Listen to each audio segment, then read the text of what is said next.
Ora bem, a ideia é falar de fado. E falar de fado é fácil, mas às vezes é tremendamente difícil. Não há dúvida nenhuma que o fado está na moda. Tá. Mas o simples facto do fado estar na moda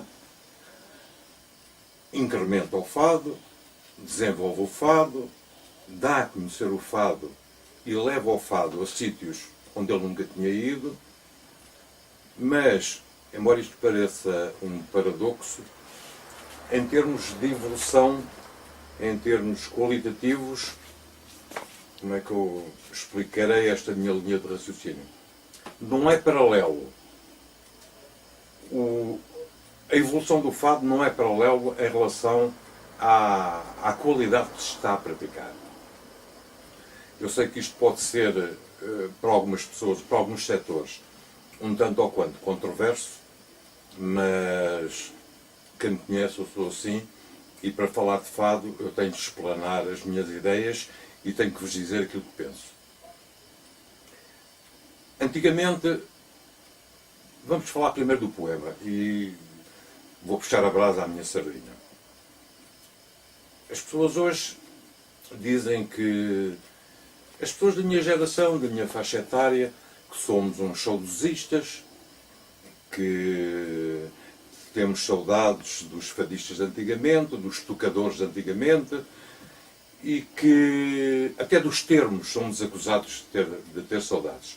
O termo cantadeira, hoje, para algumas cantadeiras de fado, o simples facto de serem chamadas cantadeiras, já elas consideram próprias uma ofensa.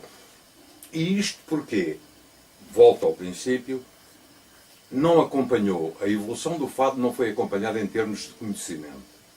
E muita gente que hoje canta o fado não bebeu a história do fado. Na minha opinião, não houve evolução no fado. Houve uma catadupa de fadistas, novos valores, alguns com qualidade, não tantos como parece, mas alguns com qualidade, que parece que fazem honra ou por desconhecimento, ou por vaidade, ou incutidos por valores comerciais, fazem honra de tentar esquecer o passado. E quando o passado é esquecido, há um corte e aí perdem-se as raízes. Eu não posso esquecer fadistas como, eu sei lá, vou ser injusto para alguns com certeza, Alfredo Nasceneiro, Fernando Maurício, Manuel de Almeida, Tristão da Silva, tantos e tantos e tantos e tantos outros, como Hermínia Silva, Lucília do Carmo, mais próximo de nós, mas eu tenho que referir a Beatriz da Conceição, a própria Dona Fernanda Maria, uma senhora com uma voz límpida e maravilhosa. Havia nesta gente que eu referi, e peço desculpa se me esqueci de alguém, havia uma preocupação, e uma preocupação grande, de respeitar a métrica, respeitar o verbo, respeitar a pausa, respeitar tudo aquilo que o poema continha que ajudasse o artista, o fadista, o cantador, a cantadeira, a dar o recado que tinha sido transmitido e que tinha sido escrito pelo poeta. Mas isso vinha de uma escola anterior, uma escola que os obrigava a... Quando eu falo e quando eu defendo esta minha tese, que o fado evoluiu em quantidade, menos em qualidade, menos como eu gostaria, claro que há qualidade no fado e há gente boa a cantar fado. Vou-lhes dar um exemplo. Hoje, eu não quero exagerar, mas 90% das raparigas que aparecem a cantar fado cantam Amália. Vamos esquecer, não vamos pôr em causa o valor da Amália Rodrigues, como é lógico, ninguém pode pôr em causa. Mas porquê só terem êxito as raparigas que cantam Amália? Quem não canta Amália é esquecido. Eu tenho exemplos que lhes poderia dar. Eu ouço com atenção, também não vou referir nomes, ainda há poucos dias me chegou às mãos um disco de um fadista que eu aprecio muito, um rapaz novo, e de repente eu dei por mim a ter que voltar atrás 1, 2, 3 vezes que eu não percebia o recado. Mal dividido, uma dicção que não era defendida em prol daquilo que hoje chamam estilar, que eu chamarei o gagarejo, porque estilar é outra coisa. Estilar, os grandes estiladores, um Fernando Maurício, um Alfredo Marceneiro, os grandes estiladores estilavam nunca perdendo nem o compasso, nem a métrica, nem o valor da frase, que hoje se perde muito no fado, realmente é o valor da frase. E a frase é a parte essencial do fado. Se me perguntarem se eu estou satisfeito neste momento com o fado que nós temos, estou, claro que estou. Claro que temos valores, temos bons valores, tanto femininos como masculinos.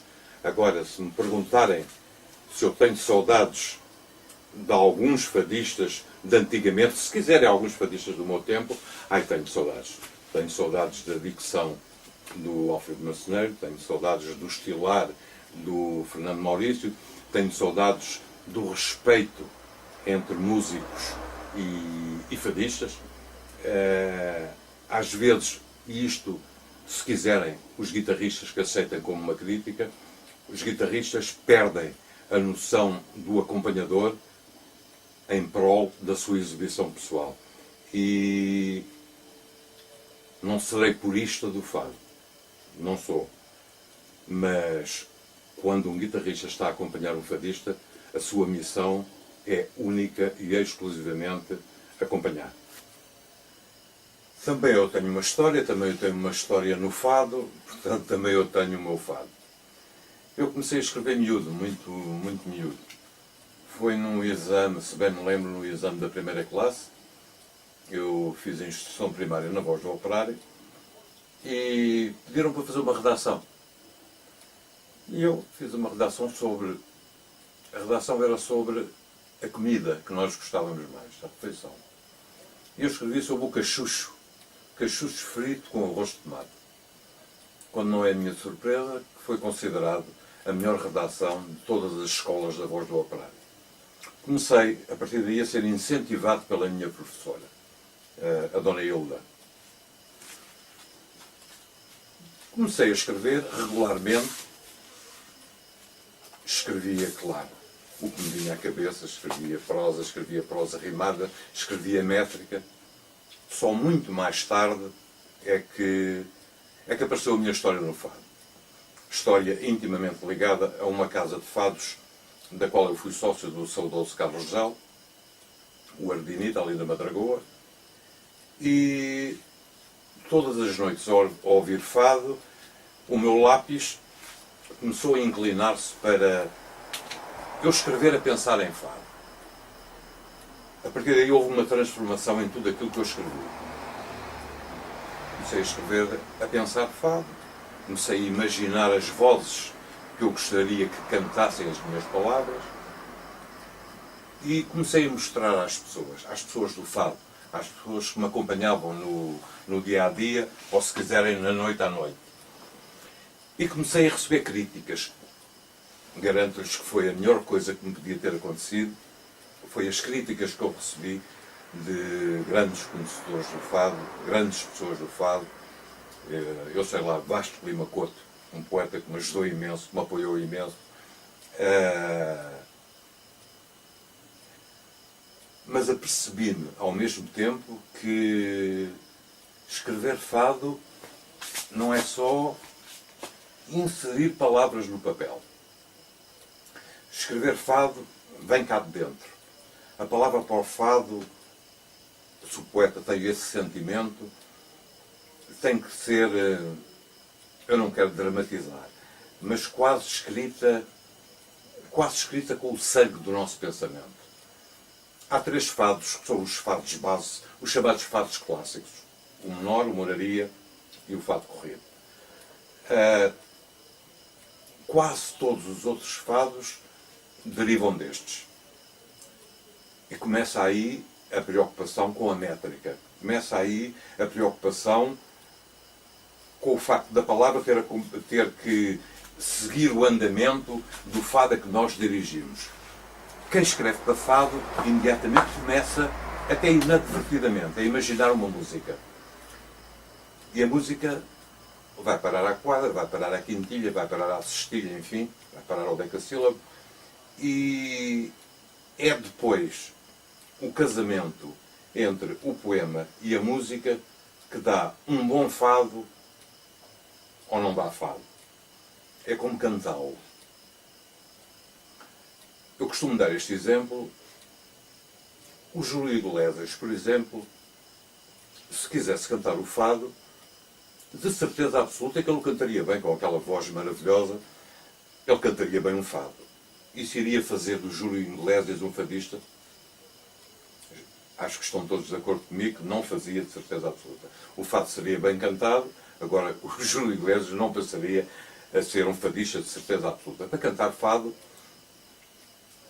eu diria, utilizando uma frase popular, para cantar fado são outros 500 mil réis. É preciso ter o fado na voz, é preciso ter o fado interiorizado antes dele sair cá para fora.